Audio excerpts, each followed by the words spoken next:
ఊహించని విధంగా ఇంటికి వచ్చాడు. నాన్న, అమ్మ, ఈ పండగను మీ అందరితో కలిసి జరుపుకోవడం నా కోరిక. అందరూ ఆశ్చర్యంతో, ఆనందంతో రామును ఆహ్వానించారు. కృష్ణయ్య, పండగ అనేది కేవలం పూజల కోసం కాదు, మన కుటుంబం కలిసి ఉండటమే నిజమైన పండగ అని అన్నాడు.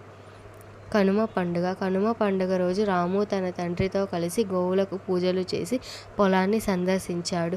రాము అన్నాడు, నాన్న, మీ కష్టం, ప్రకృతి పట్ల మీరు చూపించే ప్రేమ నాకు ఇప్పుడు అర్థమైంది. నేను కూడా మీ ప్రక్కన ఉండి సహాయం చేస్తాను.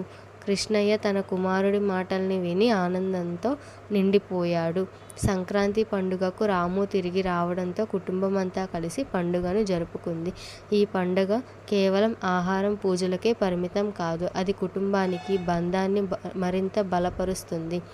సంక్రాంతి పండుగ మన కుటుంబానికి ఆత్మీయతను, ప్రేమను మరింత పెంచే పండుగ. మన బంధాలను కాపాడుకోవడం జీవితం యొక్క అసలైన ఆనందం.